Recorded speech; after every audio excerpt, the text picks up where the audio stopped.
Tenho certeza que você já ouviu falar que quando a mãe mata o filho recém-nascido, ela não responde pelo crime. Assunto pesado, né? Eu sei disso.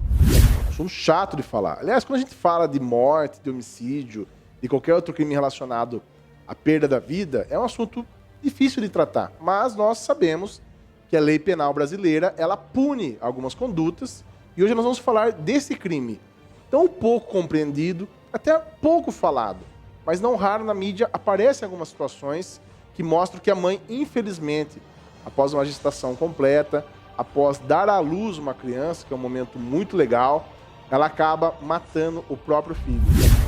A mãe pode fazer isso mesmo? Qual que é o limite disso daí? Quer saber? Anota aí.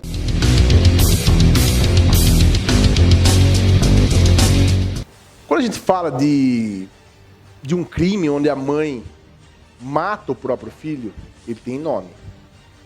O nome desse crime é infanticídio.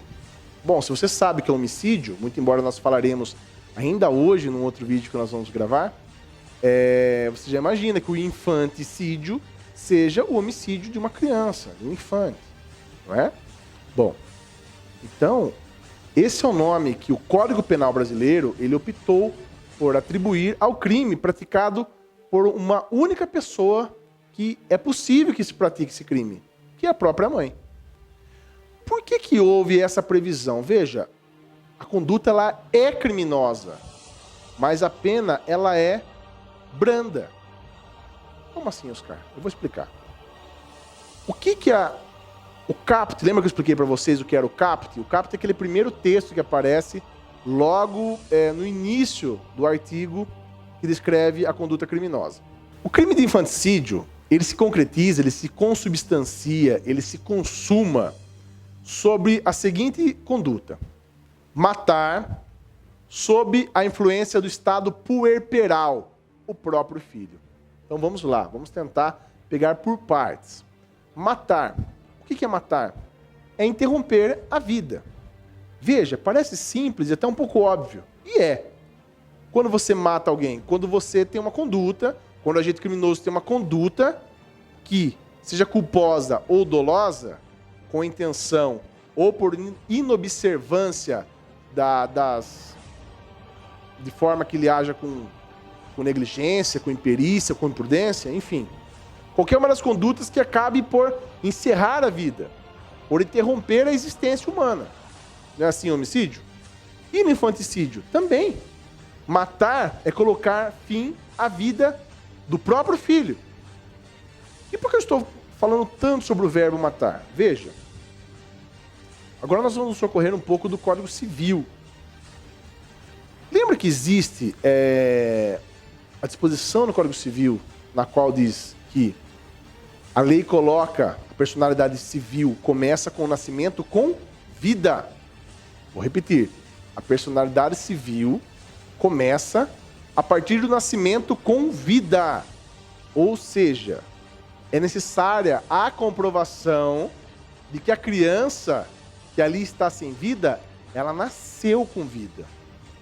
Mas, cara, é possível isso? E se a criança, por exemplo, já nasceu morta? Bom, se ela nasceu morta e houve uma manobra antes da criança nascer, durante a gestação, que gerasse sua morte ainda dentro do ventre materno, nós estamos diante de um outro crime. Qual que é o crime? O aborto. Nós falaremos nos próximos vídeos que nós gravaremos ainda hoje. O aborto. Vejam, em ambos os casos, já estou fazendo uma comparação aqui para que você possa entender. Em ambos os casos, seja no infanticídio ou no crime de aborto, que é tratado a partir do artigo 124, em ambos os casos, há uma manobra que tira a vida da criança. Só que só nós vamos chamar de criança quando ela já tiver nascido. Se ela ainda estiver no ventre materno, nós chamamos de feto. Oscar, mas ele já está de 41 semanas, o feto. Está às vésperas de nascer. Não importa.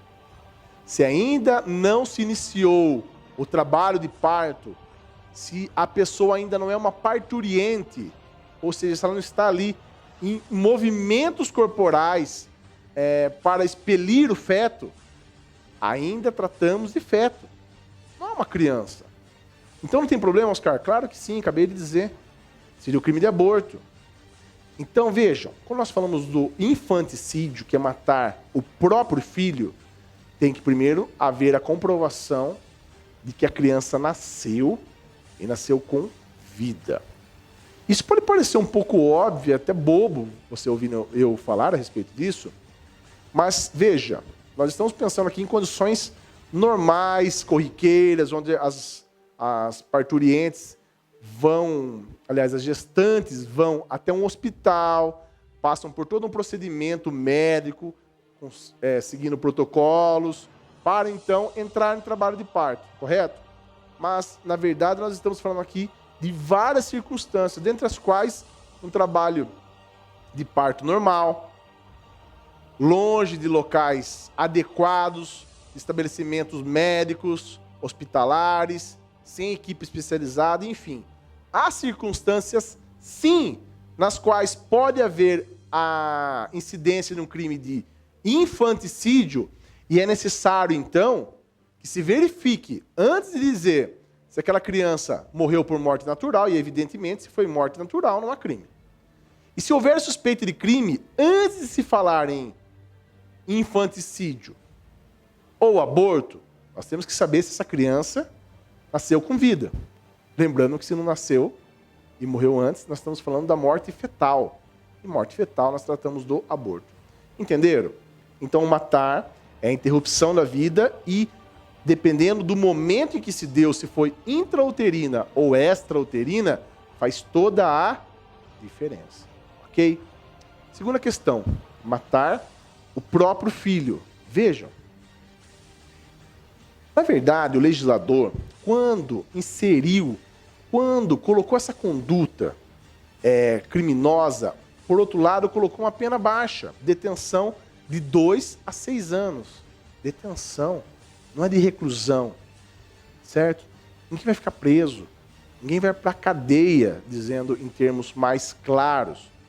É pena extremamente baixa. Por que se de um lado a lei optou por punir essa conduta, afinal de contas, a vida humana é indisponível. Ninguém tem direito de matar, mesmo que seja o próprio filho, ok? Numa sociedade civilizada, isso não é aceitável. E aí entra as questões que nós não vamos falar aqui, mas podemos falar num outro vídeo mais polêmico, sobre, por exemplo, as tribos de índios, que por questões culturais fazem, às vezes, procedimentos, rituais, enfim, nos quais os recém-nascidos são mortos por algum tipo de tradição. E nossa sociedade não aceita isso, ok? Então, quando nós falamos de matar o próprio filho, por que o legislador, de um lado, optou por punir, mas de outro colocou uma punição mais branda? Por que isso?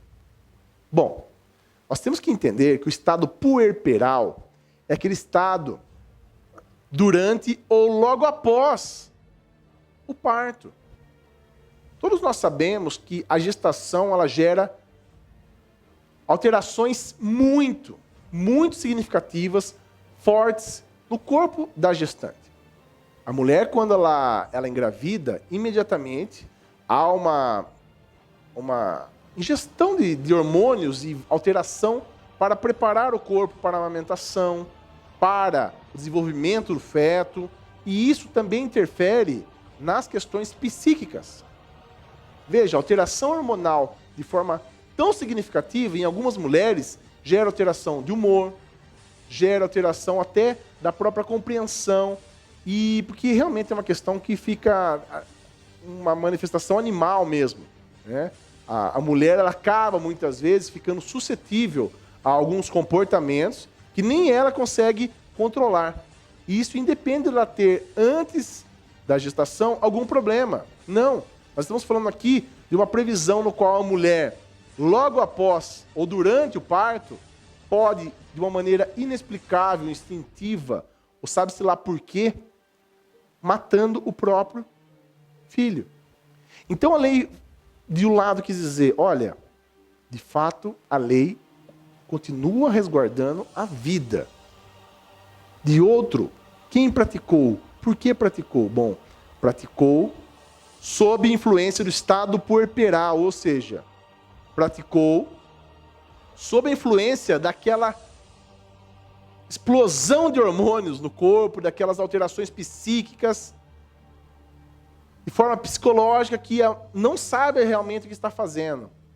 Não tinha intenção, mas não deixa de ser um crime. Entenderam mais ou menos? Então seria matar o próprio filho sob a influência do estado puerperal durante ou logo após. Durante ou logo após. Vamos falar um pouco sobre esse momento. Se existe um problema muito grave a respeito disso, aliás, existem duas questões importantes. A primeira é se nasceu com vida ou não. Nós já falamos disso, não vou voltar. Agora nós temos que falar sobre o momento. Quando que existe o estado puerperal? E aí a discussão vai longe. Por quê? Estamos aqui dentro de uma norma heterogênea. Por quê? De um lado nós temos a questão legal, mas quem vai dizer o que é o estado puerperal, o que gera no corpo da mulher, o que é capaz de acontecer no corpo da gestante ou da parturiente, é a medicina, percebe? O juiz não vai saber o que acontece, não de forma técnica. O advogado não vai conseguir, o promotor não vai conseguir, mas a medicina vem e explica, a biologia vem e explica. Olha, as coisas que acontecem no corpo de uma mulher durante o parto e logo após transcendem as questões legais, passam nos limites do que vocês possam colocar num papel. Por que eu estou dizendo isso? Porque muitas vezes há um exagero no prazo, e a pergunta que nós temos que responder, e é um questionamento doutrinário. Quanto tempo a mulher pode ficar fora de si e imputar ao parto essa questão? Vejam, de fato pode ser que a depressão pós-parto ela perdure por meses, e algumas pessoas nunca mais se recuperam. Nós sabemos de relatos de pessoas que o parto foi tão traumático que acabou que nunca mais recuperou 100% do seu discernimento, acaba acontecendo algum dano de ordem psíquica quase que irreversível. Tanto que hoje existe uma campanha, hoje não, né? Nos últimos 10 anos, existe uma campanha sobre a humanização do parto, falando sobre a violência no parto. Por quê? Porque dependendo do que acontecer no parto, muitas vezes a mulher e a criança vão passar por problemas pelo resto da vida sem saberem, muitas vezes, que foi em decorrência de um parto traumático, de um parto complicado, por ter sido a gestante maltratada, mal atendida, enfim. Então essas questões influenciam? Sim, influenciam muito, influenciam muito. Mas o nosso código, ele adotou o logo após ou durante, de forma a cercar, para que não houvesse ali um lapso e um abuso, para que amanhã depois fosse praticado pela mãe um homicídio, se valendo de dizer, olha, eu não estava totalmente consciente do que eu estava fazendo. Isso 3 meses depois, 4 meses após o parto, percebe? O Brasil tomou esse cuidado, mas ainda não foi tão enérgico como o Código Italiano. O Código Penal Italiano, por exemplo, fala a respeito desse crime, existe a previsão desse crime no Código Penal Italiano, e lá eles falam, ao invés de dizer logo após, eles falam imediatamente. Imediatamente é para firmar mesmo, olha, tem que ser na hora. Se não matar durante o parto ou imediatamente depois, é porque realmente foi homicídio. Não tem como dizer que estava sob o estado puerperal. Então veja, na Itália houve uma delimitação mais severa com relação a isso. Então o que acontece? Muitas vezes a pessoa quer se valer dessa questão de estar fora de si, mas não tem nenhuma base legal, ok? Então no Brasil é logo após. Na Itália, comparativamente, tomou cuidado de dizer imediatamente. Mas eu quero dizer aqui de um outro código que eu achei bem interessante. O Código Penal chileno, isso mesmo. O Código Penal do Chile, ele coloca um horário, coloca uma hora, coloca uma delimitação de horas. 48 horas. Então, minha opinião, e é uma opinião de uma boa parte das pessoas que comentam a respeito do assunto, eu acho pertinente por um lado, porque realmente encerra toda e qualquer discussão. Por quê? Porque entendeu-se que nas primeiras 48 horas, aquela alteração psíquica causada pelas questões hormonais e por eventual trauma durante o parto, violência no parto, possa gerar um comportamento que, infelizmente, acabe resultando na morte da criança. Ok? Mas, por outro lado, como dizer que uma mulher não possa ficar mais do que 48 horas, 72 horas, por exemplo, sob influência do estado puerperal? Então, existem essas questões. Mas o que eu quero que você grave é o seguinte. É um crime próprio. O que é um crime próprio? Oscar, eu nem estudo direito, eu não entendo isso daí. Mas eu vou explicar para você. O crime próprio, como nós falamos, quando nós estudamos direito, os doutrinadores, né, quem fala a respeito do assunto, determinam que o crime próprio é aquele que só uma pessoa pode praticar. Como assim? Vou explicar. Matar alguém, crime de homicídio, artigo 121. Quem que pode matar outra pessoa? Não pode no sentido de permitido, mas quem que consegue matar alguém? Quem que é o autor do crime? Qualquer pessoa. Qualquer pessoa que tiver uma conduta de modo a encerrar a vida de outrem, pode praticar um homicídio. E no infanticídio, é um crime próprio, não é qualquer pessoa. Por quê? Matar o próprio filho significa que quem vai matar o próprio filho é a própria mãe. Entenderam? Quem vai matar o próprio filho é a própria mãe. Então, por isso que é chamado de crime próprio. Só ela pode praticar. Mas, por outro lado, olha que interessante. O Brasil adota uma teoria chamada de teoria monista. A teoria monista, ela prevê, lembrando aqui para vocês que também não são da área do direito, existem várias escolas penais que influenciam os códigos penais por todo o mundo. O Brasil adotou a teoria monista, de uma outra escola penal, diversa, por exemplo, da finalista, de todas as outras que são adotadas em outros códigos penais. A teoria monista diz que aquele que auxilia direto ou indiretamente na prática do crime, responde pela pena daquele que praticou diretamente. Ou seja, traduzindo, só a mãe pode matar o próprio filho para praticar infanticídio. Mas se o pai auxiliar, responde ele por coautoria. Como se ele estivesse diretamente praticando o crime, fazendo as manobras que vão resultar na morte da criança. Ok? Ou participação? Sim, ou participação. Não diretamente, mas indiretamente providencia os meios para que aquele crime se consume. Entenderam? É um crime aparentemente simples quando nós falamos dele, mas se você for aprofundar, especialmente de ver as situações concretas, nós vamos verificar que é um crime com vários detalhes interessantíssimos. E na prática, nem sempre as situações, como eu já disse, são daquela forma tão tradicional. Então, espero que você tenha gostado. É um tema legal, é um tema interessante, muito embora seja sobre um assunto triste. E é importante que nós saibamos sempre sobre as questões trazidas.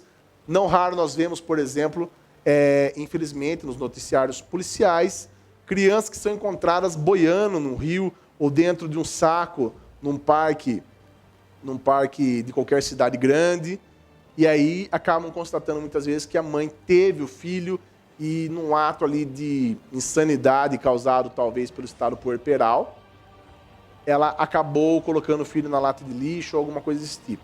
Agora você deve ter lembrado, isso daí não é tão raro de acontecer. É crime, mas são essas circunstâncias que eu acabei de te explicar. Espero que você se inscreva no nosso canal, Prof. Oscar Júnior. E além disso, eu quero que você, por favor, acione o sininho, porque você vai receber as notificações todas as vezes que nós postarmos um vídeo novo. E também, dá o seu like para eu saber que você está gostando dos vídeos. Compartilhe com os amigos e lembrando que todos os dias, às 20 horas, nós teremos vídeos novos. Segue também na rede social, nas minhas redes sociais, tem o Instagram, tem o Facebook e, a partir dessa semana, eu tenho mais um canal, que é o Twitter, o @OscarCursos. Espero vocês. Até mais.